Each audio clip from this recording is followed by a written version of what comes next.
I am Harrison Eppright. Welcome to this second virtual tour of Evergreen Cemetery in East Austin. Evergreen is located at 3304 East 12th Street at Airport Boulevard in the heart of East Austin. It was established in 1926 by Austin City Council for the exclusive use of African Americans. It includes a portion of an earlier municipal cemetery called Highland Park Cemetery. Today, there are over 12,000 burials at Evergreen. When you step into Evergreen and walk among the markers, you are surrounded by the people who helped build the community of Austin: politicians, educators, business people, artists, musicians, veterans, and laborers. The history of our city can be told by learning about the stories of people buried here. In this second edition of the Voices of Evergreen series, we are going to focus on 5 educators who lived and worked in Austin: Mary Jane Sims, Lillian Gregg Curley, Hazel Poole Adams, Dr. June Brewer, and John Mason Brewer. These educators taught generations of students from nursery school through university. Their commitment to education not only helped raise generations, it helped to raise them up. As we meet these 5 remarkable individuals, we will also learn about the challenges, rewards, disappointments, and triumphs of teaching in the Austin schools throughout the 19th and 20th centuries. It is our hope that after meeting these 5 impactful individuals, you will be inspired to visit Evergreen Cemetery, take a tour, and learn more about them and the other inspiring members of Austin's community.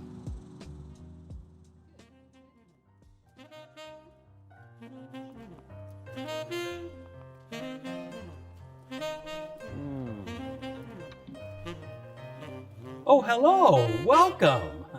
My name is Harrison Eppright. I have invited our 5 educators to come meet you. I think that they have a lot in common and that we will learn a lot from listening to their conversation. I see Miss Mary Jane Sims arriving now. Hello, Harrison. Hello there, Miss Sims. It's a pleasure to meet you. It's a pleasure to meet you too. Thank you so much for inviting me. Yes, I went to the school named for you. Oh, really? Yes. Awesome. Yes, thank you. Mary Jane Sims, the daughter of James and Nance Sims, was born in Austin, Texas in February 1874, less than 10 years after the end of the Civil War. Miss Sims was educated in the Round Rock Public Schools. At the age of 16, she began her teaching career in a small Bastrop County school for Black children. She taught in Galveston and went on to hold a variety of positions, including matron and history teacher at the Prairie View State Normal School. In 1923, after teaching in Temple and Pasadena, California, Miss Sims accepted a position in Williamson County as a Jean School teacher. Under her supervision, 5 Rosenwald schools were built, and she supervised public education for Black students in Williamson and Travis County, often in remote areas. She also began writing children's books and composed popular music. From 1925 to 1931, she co-directed a 6-week summer Christian education program at Hopewell School in Round Rock, where she taught remedial reading to younger children. In 1927, she completed her bachelor's degree at Samuel Houston College in Austin. She subsequently taught in Austin's segregated schools. She taught primary grade children at Gregory School in 1930 and at Olive Street School from 1931 to 1943. the district acknowledged her skill in nurturing children's reading by appointing her the first Black supervisor of primary reading for Black elementary students. In 1942, her children's books, including Carlo and the Mule-Eared Bunny, were published by El Organo Press. Following her retirement from public school teaching, Miss Sims organized a nursery school at Greater Mount Zion Baptist Church, the first Austin nursery school for African American youngsters. Miss Sims, welcome. I am so pleased to meet you and to have the opportunity to talk to you about your public education of children here in Austin, Texas. Well, good afternoon, Harrison. It is a delight to meet you. Thank you. And here is Mrs. Lillian Curley. Hello, Harrison. Hello. Hello, welcome. Sims, hello. Lillian Gregg Kerley was born on August 28, 1915, to Mr. and Mrs. Julius Gregg in Weberville, Texas. Lillian graduated from Elsie Anderson High School in Austin in 1934. Although she enrolled at Tillotson College, she had to work full-time to help her parents and younger siblings. In 1937, she left college and got a job picking cotton in Taylor to help her family. In 1938, Lillian married Lloyd Kerley. They had one son, Gregg. Lillian returned to finish her college education in 1942 and graduated with a degree in home economics in 1943. After graduation, she taught for 2 years in the Manor School District before getting a job in Austin Public Schools, where she taught for the next 40 years. By the time she retired, she would work for 42 years in public schools, including teaching generations of children. In 1959, Lillian graduated from the University of Texas with a master's degree in early childhood education and began teaching at the elementary school level at Sims Elementary School in East Austin. Although she taught at all levels of public school, from elementary through high school, her dedication to early childhood education was remarkable. Welcome, Mrs. Curley. Oh, nice to meet you, Harrison. Yes. And you as well, Mrs. Sims. Oh, yes. You know, I taught at Sims Elementary School, named after you. In fact, my husband and I were amongst hundreds of folks who wrote letters in support of naming that elementary school after you.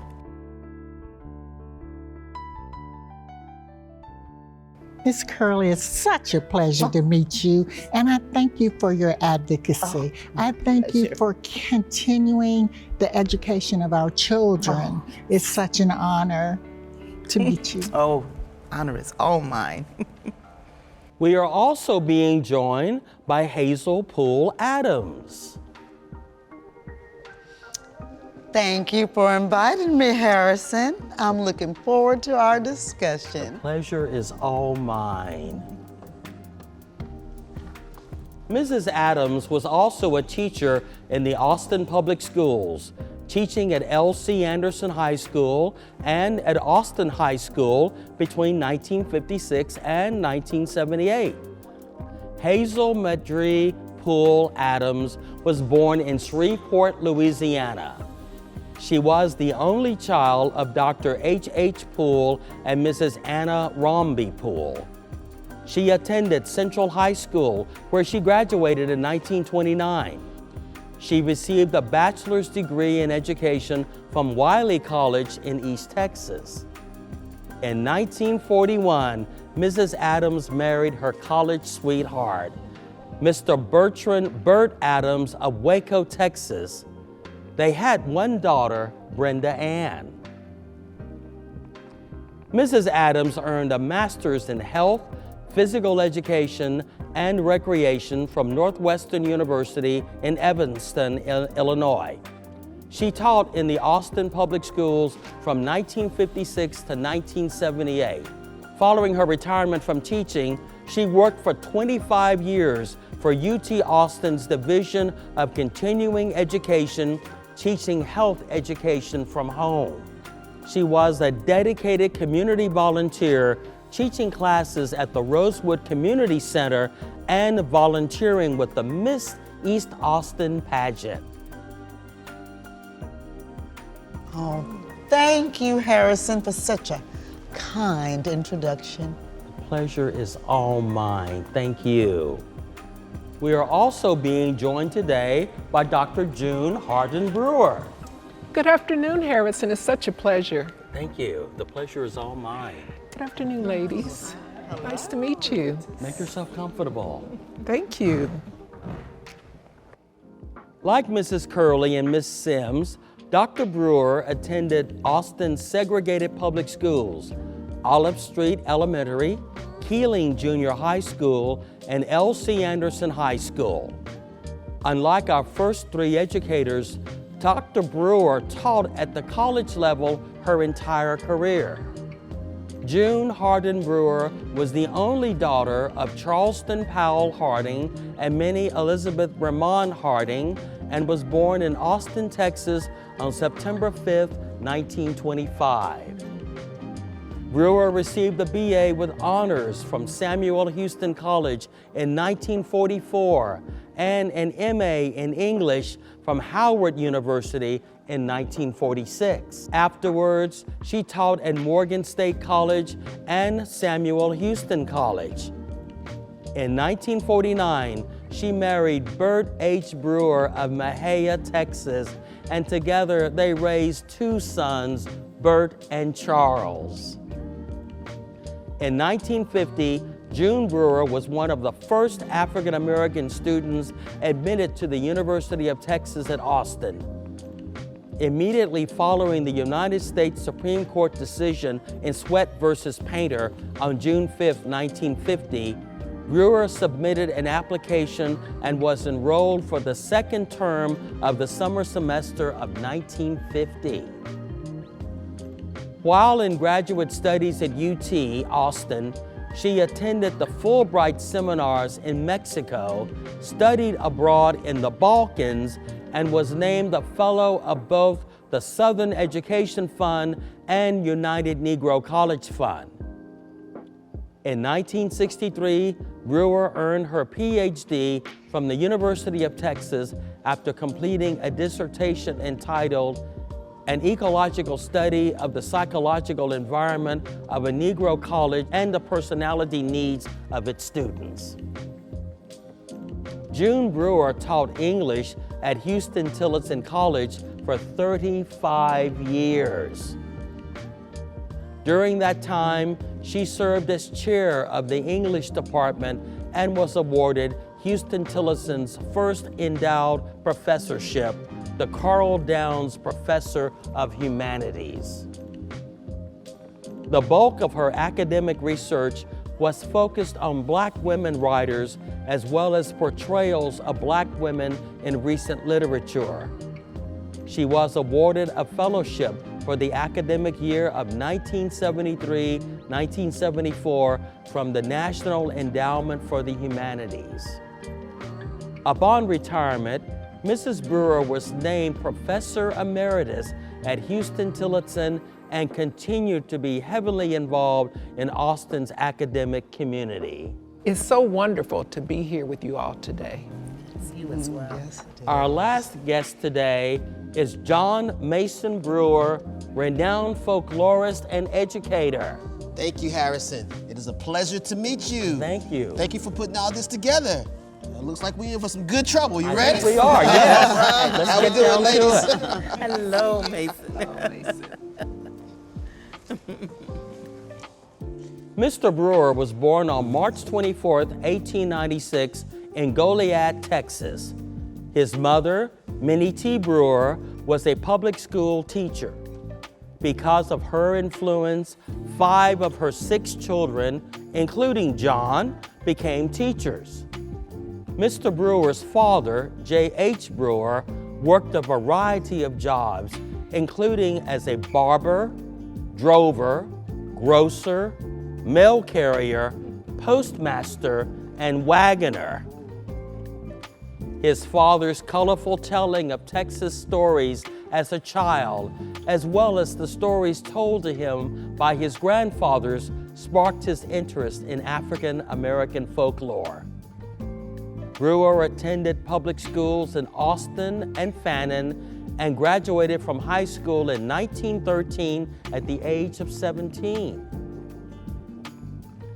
He then attended Wiley College in Marshall, graduating with a Bachelor of Arts in English in 1917. In 1918, Mr. Brewer joined the American Expeditionary Forces, serving as a corporal in France, where he worked as an interpreter due to his knowledge of French, Italian, and Spanish. In 1926, Mr. Brewer earned a position as a professor at Samuel Houston College in Austin. He served as chairman of the Department of English Language and Literature and director of research at Houston-Tillotson. In the summers, he also taught at Texas Southern University in Houston. In 1932, Mr. Brewer met J. Frank Dobie, then the secretary and editor of the Texas Folklore Society. Dobie was enthusiastic and supportive of the young scholar who was collecting African American folk tales. Dobie was to become the biggest influence on Brewer's career as a writer. In 1932, the Society published a collection of African American folk tales collected by Brewer that were entitled Juneteenth. Mr. Brewer earned a Master of Arts degree from Indiana University in 1933. Throughout his career, he published widely. In 1953, he published The Word on the Brazos, Negro Preacher Tales from the Brazos Bottoms of Texas, a collection of folk tales. Jet Magazine named it its Book of the Week on February 11, 1954, noting how Brewer had interviewed old-timers and carefully collected tales which have been handed down for generations. He also published, among other works, Dog Ghost and Other Texas Negro Folk Tales, Aunt Dicey's Tales, and American Negro Folklore. Mr. Brewer taught at Livingston College in Salisbury, North Carolina from 1959 until 1969, when he accepted a position as visiting distinguished professor at East Texas State University in Commerce, Texas, now Texas A&M University in Commerce. Mr. Brewer was the first African American to be an active member of the Texas Folklore Society, to be a member of the Texas Institute of Letters, and to serve on the Council of the American Folklore Society, where he served as vice president. I appreciate the introduction, but I will say that I'm well known as a folklorist, but for most of my career, I was an educator. So I think that I'm better known as a teacher and for my public speaking. Mason, how is your wife doing? Matey, my daughter used to love when she would come over and I needed a babysitter. Oh, little Brenda. How is she doing? She is doing well. Mason, you could tell a story like no other. Would you share a story with us? No, I'm a little rusty. I don't want to bore y'all. I'm sure you will be just fine. Oh, come on, Mason. Tell us a little story. Harrison, if you don't mind. It's quite all right, Mason. We would be honored. Yes. Okay, well, have you heard the one about the Prairie Tree? No. The Prairie Tree came about because slaves were not allowed to pray out loud in their shacks. So they would go down into the forest, they would get up under a tree, and they would pray out loud. This became a black religious institution. So one night, this old man goes down to the Prairie Tree and he starts praying. Oh, Lord, please kill all the white folks and saves all the black folks. Now, the master's son overheard him. So he goes back and he tells his father what he heard. So that old master, he got a sack, filled it with rocks. And the next night he went down to that Prairie Tree and he climbed up and he waited for that old man to come back. And that old man came back down to the Prairie Tree and he said, oh, Lord, please kill all the white folks and saves all the black folks. Well, that old master, he started throwing rocks down onto the head of that old man. And that old man looked up, he said, wait a minute now. Say, wait a minute, Lord. Don't you know the difference between a white man and a black man?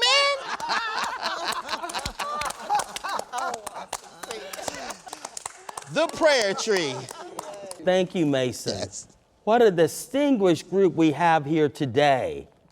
Education is so important. Literacy and formal education were a means to ensure freedom and liberation. And in Austin, the black community pursued public education for their children with tenacity and determination. All 5 of you were educated in segregated schools. 4 of you went on to earn advanced academic degrees. I think most people have impressions that the segregated schools of Texas provided an inadequate and subpar education. What is your reaction to that? A lot of credit should go to the teachers in those schools. And I think that a lot of credit should go to the parents who, through very difficult circumstances, fought to get their kids educated. Now, my mother, she worked 50 years in Austin Public Education School. She had a drive for education, and she handed that down to me.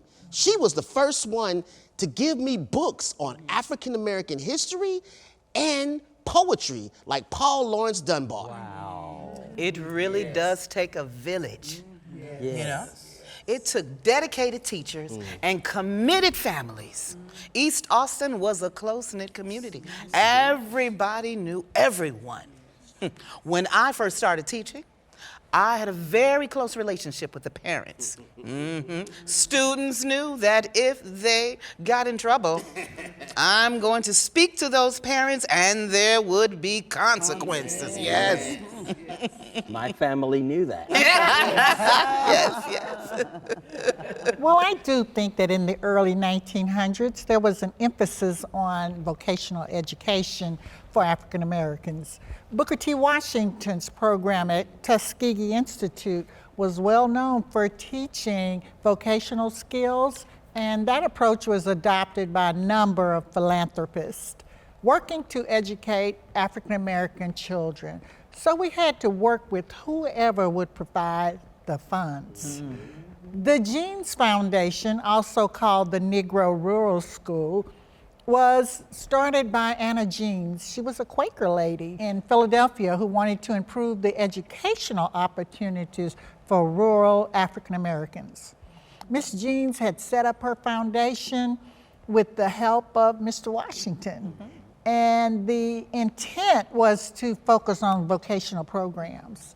I was hired as the Jeans teacher, although the focus of our work was supposed to be vocational. We were given a lot of freedom to provide the education that we deemed necessary for the students in our care.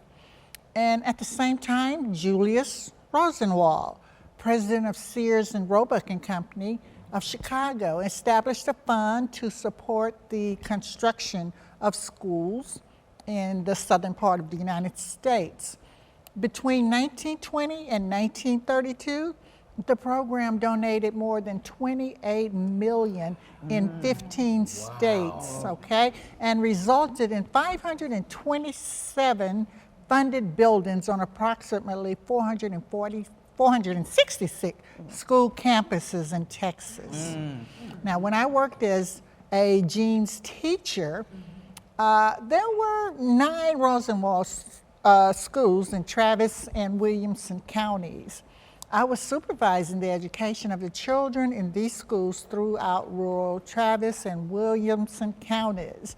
The generosity of the Jeans Foundation and the Rosenwald Foundation meant that African American students in rural parts of Williamson and Travis counties could begin to get an education.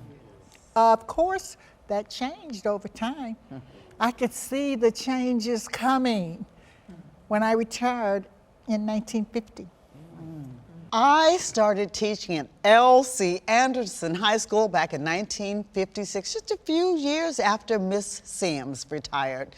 Today, they might think that attending Elsie Anderson High School meant that you were not getting a quality education, but I do not agree. In 1950, the year Miss Sims retired from teaching, 99% of our faculty at Elsie Anderson High School held bachelor degrees. 50% of the faculty held advanced degrees, and 75% of the graduating class attended college. I believe that we were the best of our community.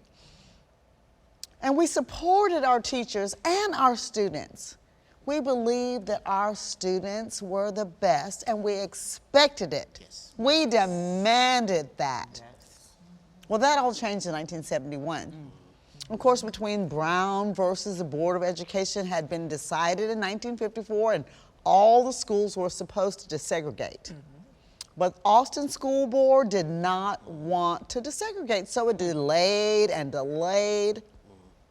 First, they had the teacher crossover plan. Yes, I remember that. Remember that? Yes. And then the black teachers were sent to the white schools. Then a few white teachers were sent to the black schools. There was the freedom of choice plan, where the students could, of any race could go to enroll in whatever high school that they chose. Although the freedom of choice plan was started in 1955, only a few black students and no white students availed themselves to the option to transfer schools. But it was clear back in 1969 that Austin's freedom of choice plan had failed and that schools had not been desegregated. Then Austin School Board was sued by the agencies of the federal government for failing to desegregate. And as a part of the judicial effort to desegregate school, Elsie Anderson was closed. And all our students was bused to other schools. This did not happen to the other white schools. But before this, as discussions about integration were ongoing, I found myself nearing retirement. It was during this period that a close friend of mine unexpectedly reached out to me and asked if I would be interested in teaching at Austin Public High. Up until that point, it never crossed my mind. However, I loved teaching, and I loved Elsie Anderson. But the thought of teaching a few more years brought me so much joy, and I embarked on a teaching journey at Austin Public High, where I dedicated several years of my life. Well, prior to the closure of Elsie Anderson High School, I sent one of my sons who tested very well to a predominantly white high school because I wanted him to have better opportunities and more resources. My other son stayed at Elsie Anderson. We were one of the few families who chose to send a child to a predominantly white high school during the school choice era. How do you think desegregation of the public schools in Austin impacted African American students? The closure of Elsie Anderson was devastating to Austin's black students, our black community. It represented more than just a high school. It was a social center. It was a symbol of history, a symbol of achievement, a symbol of accomplishment for our community. Our community supported Elsie Anderson High. socially and financially. We fought the closure of Elsie Anderson, but ultimately, we went along with it because we believed that racial equality could be achieved in part by equality in education. But following Elsie Anderson's closure, I think many of us have wondered whether Black students are achieving the equal education in white schools. I agree. At one point when I was a master teacher with over 20 years of experience, I was sent to teach at Brentwood Elementary School, a white school. My reassignment was part of integrating the schools by integrating teachers. But what really happened, experienced Black teachers were replaced by white teachers with little or no experience. The teacher who replaced me had only been teaching about 3 years. I ended up teaching at Brentwood Elementary for 4 years. And during that time, I had no African American students. I have reflected on the integration of the public school in Austin. And I feel, well, when I look at it now, I feel that most of these children have been robbed. I mean, it was time. I worked all the time, all along with people in integration. But I really feel that the minority students, the Black students, I should say, I believe they were kind of robbed of something that they needed, and it was a strong person that could, be like a mother or father to them, And I think they have fallen behind. Because when you take experienced teachers out of the classroom and replace them with inexperienced teachers, the children are going to suffer. Integration was supposed to make education more equitable. But how can you have equity when we're sending out our best teachers and we're receiving the newest, untried teachers? As a community activist, I served on a number of task forces that focused on the failure of the Austin public schools to serve the needs of Black students in the 1970s and 1980s. I was particularly concerned about the high school dropout rate of the Black students. All of you are considered excellent educators. How did you try to engage your students in learning? What was your secret? I was teaching at the college level, but no matter the level, you have to let the student know that they are important, that their thoughts and their ideas are valuable. I had many students who wouldn't talk or write because they felt they weren't polished in their presentation. So it was my goal to get them to understand that their ideas and thoughts were valuable. And also I believe that education can happen anywhere. Doesn't have to be the classroom. I mean, education can happen on a field, under the sun, when you're out there working. I spent many summers working as a field hand. And during those times, I listened, I learned, and I taught. That's where I got most of my stories from. See, when people share their stories, they become valuable. That's when the human experience can happen.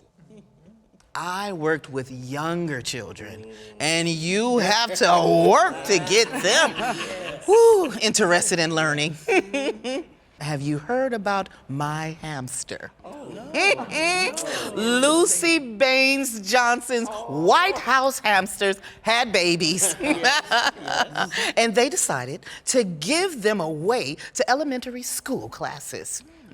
There was a letter writing contest, and the winners would be awarded one of the baby hamsters.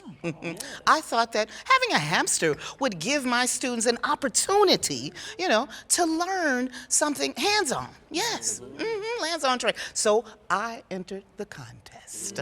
And believe it or not, my class was chosen as one of the winners of the 6 White House hamsters. Yes, that hamster turned out to be a lot of work. Woo! He was an escape artist. He escaped for the first time in the protocol office at the airport while my students and I were on the way to pick him up and bring him to the school. I had 32 third graders in a bus on the way, thrilled about meeting their new hamster. And he was AWOL. They found him behind the little cabinet. Now the kids named him Go-Go. And he was a biter. I took him home every night. And some nights I would go to sleep and I'd wake up, find him outside of the cage, sitting up there watching me. Oh. But the kids loved him. Oh. And for some of the students, you know, it was the first time that they really had some interest in learning, you know? And then the librarian gave the class a book about hamsters, and they read it over and over again. That hamster sparked a lot of learning. I used him to teach sex education. They named him, wrote a song for him, created menus for him. We had a great learning experience. Each of you has such an amazing legacy. In addition to the raising of such wonderful families, what achievements are you most proud of? For me, it was starting the nursery school at Greater Mount Zion Baptist Church, which was the most rewarding experience of my teaching career. And it came after I had officially retired. You know, most of the parents in our community both had to work outside the home. And if there was no other sibling, grandparent, or family member, or neighbors, the children were left alone at home. There just wasn't any other choices. Of course, that meant that children were sometimes put in danger's way. There was an incident that happened. A child died in a house fire while the parents were at work and children were left at home alone. That really touched me, and I started thinking about what could be done. Well, the church had a number of rooms that weren't being used during the week. So I took my plan by starting a nursery school to the minister, and he approved it. They said that I started the nursery school with one little girl and a neighborhood puppy dog. Yes, and maybe that was true. When we opened, we had about 40 children ages 2 through 6, yes. The full monthly price for the nursery school was about $2 per month. And only 5 families paid that amount because, well, many of the students paid nothing or paid a portion of the fee. Those children were a delight. Oh my goodness.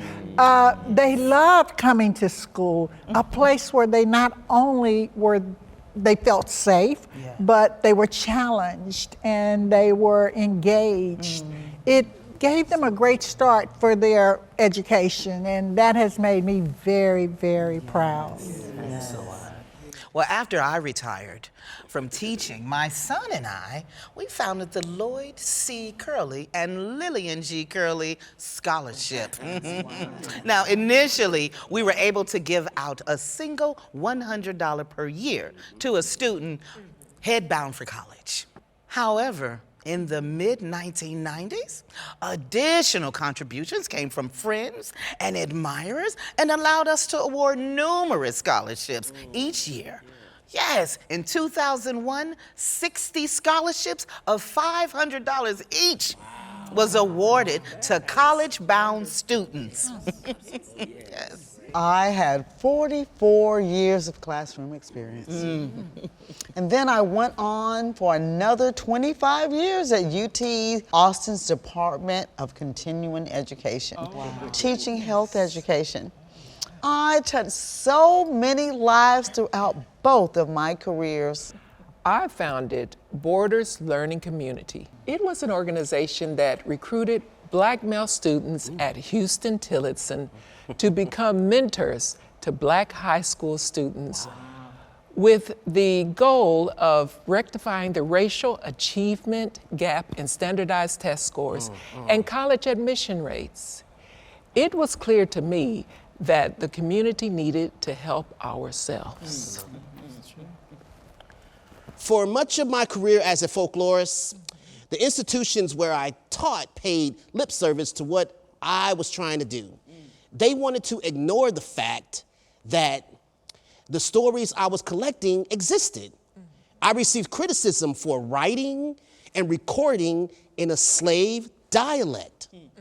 I received criticism, and many people thought that if I wrote or recited or recorded in a slave dialect, that I was somehow taking us back to the past, to the days of slavery. What they failed to realize is that dialect is a language itself. And the people who spoke it, they were brilliant. These academic institutions, they didn't take my subject matter serious. When I would say things like, I want to create a course on African American history, they would say things like, oh, just put it with the American history course. Or I would say, I want to create a course on African American literature. They would get, oh, just put it with the American literature. I honestly didn't feel that my subject matter was taken serious until the end of my career. But I had a star to follow. And I refused to give in because folklore is the most authentic reflection of life. And I love the folklore of our people. Now, later in my career, I started meeting young people, a generation away from slavery, but they had interest in the folklore that I was collecting. These students understood the value and the power of the folklore. So I feel confident going forward that in the future, there will be a focus on African American history and folklore because we must respect the past or the future will not respect us. Absolutely. Yes. Thank you all for coming today and sharing your stories with us. I would be pleased to see you home. Thank you, Ms. Sims. Thank you, Harrison. It's been a pleasure. Thank you. Mary Sims passed away after a brief illness on April 16, 1950.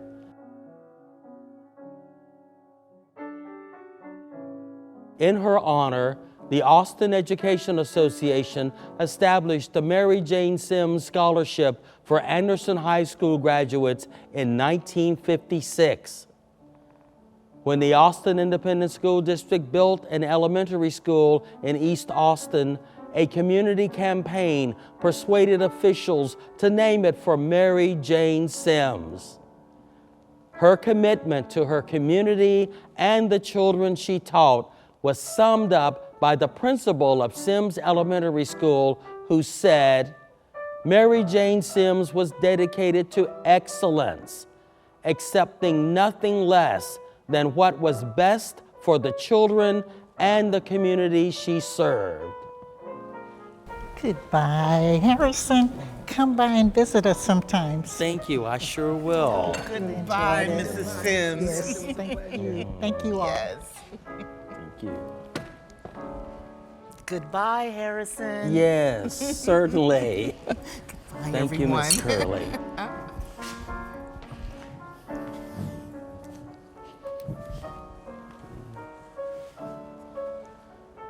Lillian Curley died on February 9, 2006, at the age of 90.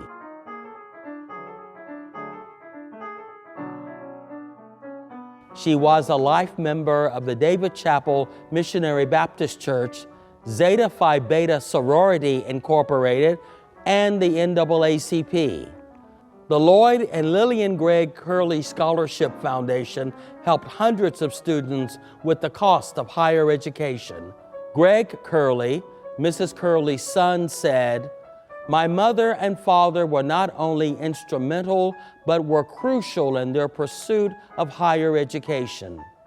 They supported the education of family and friends financially, spiritually, and emotionally. Hazel Adams died on June 30th, 2005.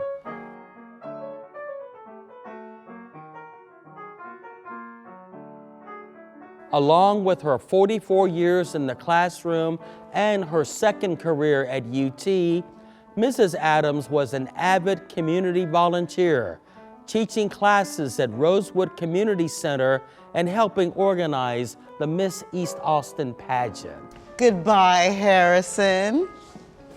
Thank you. It was a pleasure. June Mason. Goodbye. It was a lovely afternoon. Goodbye, Hazel. It's a pleasure. June Brewer passed away on May 28, 2010.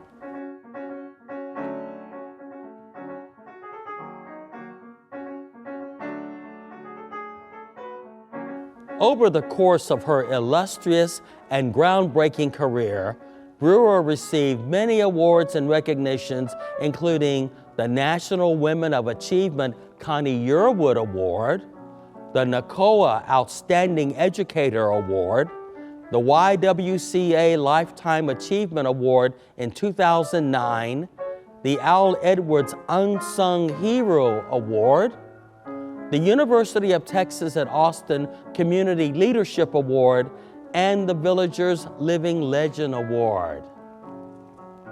Additionally, the University of Texas at Austin Division of Diversity and Community Engagement named the June Brewer Legacy Award in her honor in 2009.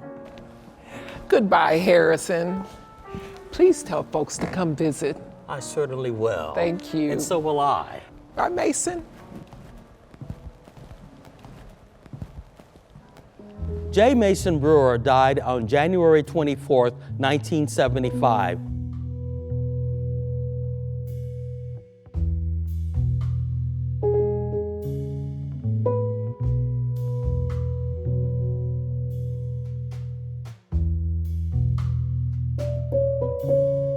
He is credited with single-handedly preserving the African American folklore of Texas. As a college professor for 50 years, he was inspirational and an example for thousands of students. He encouraged his students to be proud of their traditions.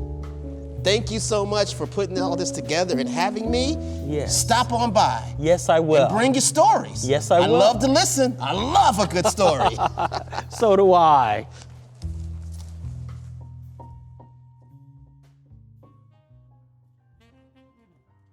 This brings us to the end of Voices of Evergreen II. I hope that you have enjoyed hearing the stories of our 5 remarkable guests, and I hope that you are encouraged to pursue and support education and education opportunities. I know our guests would welcome a visit from you at Evergreen Cemetery, where you can learn the stories of other impactful community members. Thank you for joining me.